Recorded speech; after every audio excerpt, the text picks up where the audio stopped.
Donc, bonjour, aujourd'hui une petite vidéo pour parler de la régulation de la glycémie. Alors, comme nous le savons, le glucose est une molécule essentielle au métabolisme cellulaire. C'est en effet le combustible de la majorité de nos cellules. Si je regarde la valeur de la glycémie tout au long de la journée, je m'aperçois que malgré les apports intermittents et des activités physiques très variables, cette valeur reste aux alentours de 1 g par litre. On peut donc dire que c'est une valeur régulée. En observant le devenir de glucose ingéré, on s'aperçoit que le foie est un organe capable d'absorber une grande quantité de glucose après un repas. Joue-t-il un rôle dans la régulation de la glycémie? C'est ce qu'a pensé Claude Bernard avec son expérience du foie lavé. Il a donc pris un foie de chien, il l'a lavé pendant 40 minutes avec de l'eau afin de faire disparaître tout le sucre soluble, c'est-à-dire le glucose. 24 heures plus tard, dans son milieu, il a retrouvé du sucre. Il a donc pu en déduire que le foie était capable de libérer du sucre lorsqu'il se trouvait dans un milieu hypoglycémique. Une autre expérience a montré que lorsque l'on fait une ablation du pancréas, on voit apparaître une hyperglycémie très importante entraînant un diabète mortel. Une greffe d'un pancréas va permettre de revenir à la normale. Cela montre que le pancréas joue un rôle hypoglycémiant et agit par voie hormonale.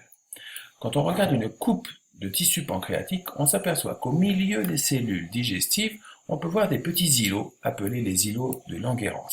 Ces îlots fabriquent deux molécules, de l'insuline, qui lorsqu'on réalise une injection a un effet hypoglycémique, et du glucagon, qui lui, au contraire, a un effet hyperglycémique.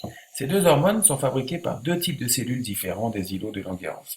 Le glucagon est fabriqué par les cellules périphériques alpha, que l'on peut voir ici sur cette immunofluorescence, alors que l'insuline est fabriquée par des cellules centrales bêta. Ce sont ces deux cellules qui vont réguler la glycémie. Alors comment? Donc notre paramètre est la glycémie, il faut la maintenir aux alentours de 1 g par litre. Lorsque je fais un effort important, un jeûne, je vais avoir une diminution de la glycémie.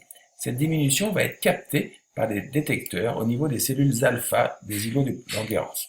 Ces cellules alpha vont sécréter du glucagon, et ce glucagon va ordonner deux choses. Il va ordonner l'augmentation de la libération du glucose par le foie, dans le sang, et il va inhiber le prélèvement de glucose par les différents effecteurs. On va donc avoir une augmentation de la glycémie et un retour à la normale. Par contre, après une alimentation importante ou une prise alimentaire, là je vais avoir une augmentation de la glycémie. Cette augmentation de la glycémie est captée par les cellules bêta des îlots de Langerhans qui vont donc sécréter de l'insuline.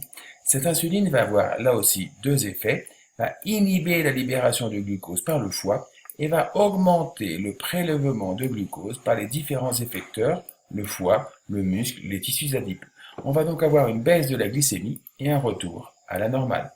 En vous remerciant de votre attention.